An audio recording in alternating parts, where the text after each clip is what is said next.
We got Dave Moore, Match Pro. Hey Dave, say hi to Facebook world. Hi, how are y'all doing? What are we about to do here, Dave? Well, we're gonna go through the motions on Match Pro. So, the very first thing you do is you make a little sample, kind of like I did on the job site for you there that one day, and take it to 400. The stick is to 400. Then you would compare it with your concrete, and for a better view, for a better look, it's got the grout colors which coincide with the aggregate colors on this side. So I came up and I thought number 4 was the closest, and then we had to make some adjustments. Now a student did this, and they were off a little bit because I'm doing half mixes here, and I'm a little outside the box on the measures. When you buy Match Pro in a kit, you get the colorant you need, you get the measuring spoons you need, you get the resin you need, and you get the Par C cement you need. The only thing you need to get is your local concrete sands, because that's what's going to match it best on the job, and you need to get it dry, very dry. So with this one here, and it follows a regular traditional concrete mix. Okay, to match concrete, I felt that I needed to make concrete, but on a smaller scale. So it's 2 parts aggregate, 1 part of the cements. Now, the cements are what make Match Pro different than anything else. It has non-shrink additives in it. All resin shrinks. Cements shrink. The additives go past the shrinkage, so it never shrinks back from the edge. So that's why there's never been an instance all around the world of a Match Pro patch failing or popping out. And even though one like this isn't spot on, chances are your customer, if all he's seen is polyurea patches, solid colors, it's still going to be the best patch he ever saw in his life. But you can fine tune it and get it even closer. Utilize this stir stick again. And you mix it up in small amounts because you have about 6 to 10 minutes to get it out before it cures. This was one that was done at 10:30, and it's very hard. After 20 to 40 minutes, it's ready to grind.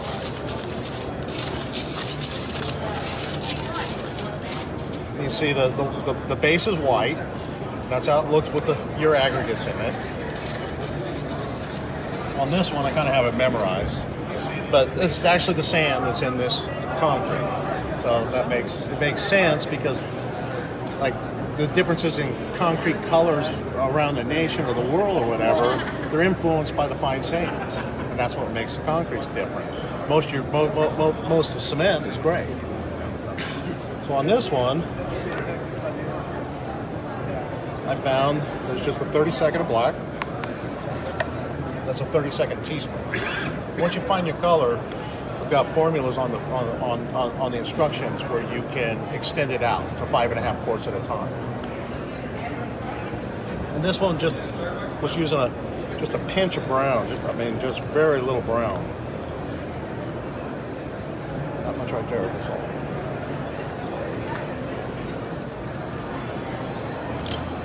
Now, if I mix this together now, dry. Doesn't look like I did anything with that colorant. Now it's 1-to-1, A and B for the resin. The resin represents about 20% of the mix. Just like what I did, I replaced the water that you'd normally add to the traditional mix with resin.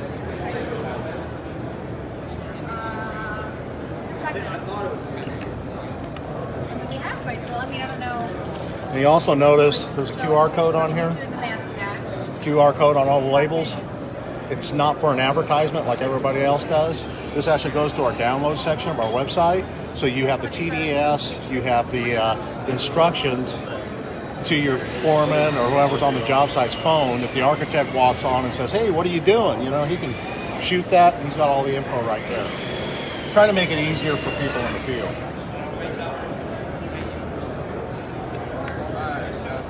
So I've got my color mixed in. That's what I did first. First I matched, then I put my colorant in the cements and the aggregate mixture.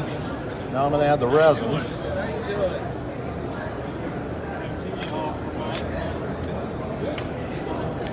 Make sure you mix the resins first. Also on the instructions, there's a name on the bottom right-hand column. It says Dave Moore. It's got my phone number to this phone in my pocket. Anybody on the job site using it for the first time has my first priority.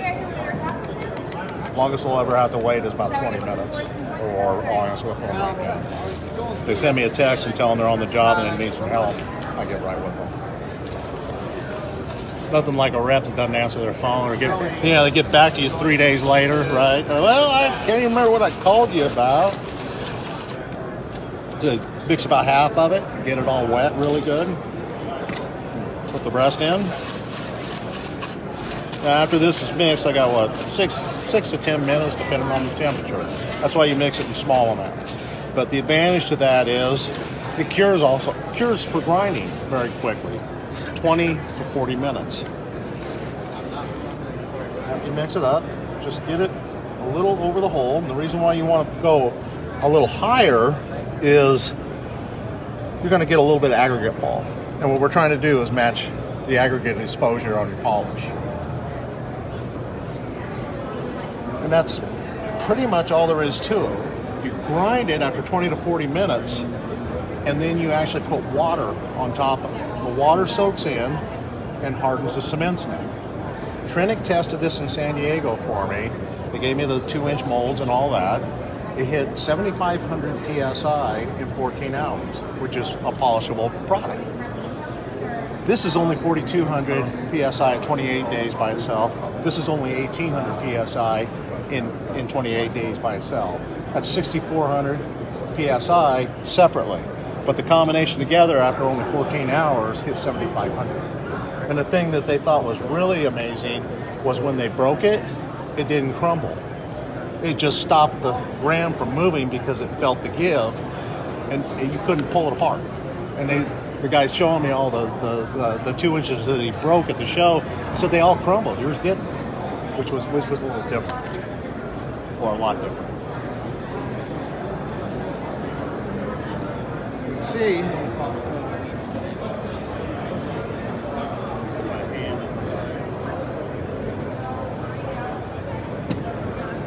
they don't let us make dust at the show.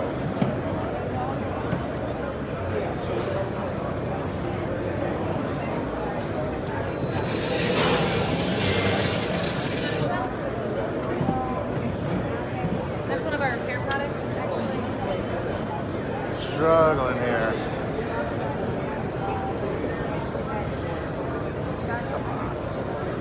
You're back. What are you guys doing? There it goes. You can see it gets very, very hard, very, very quickly.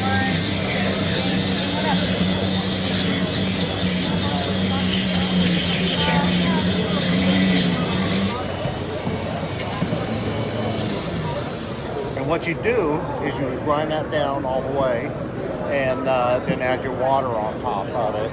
If you ended up with some porosity, you'd mix up the grout color. Okay?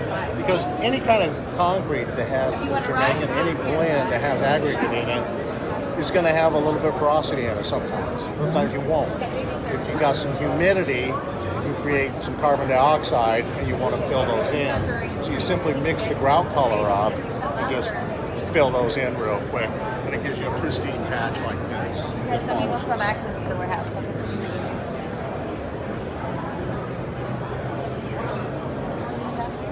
So that's pretty much all there is to it.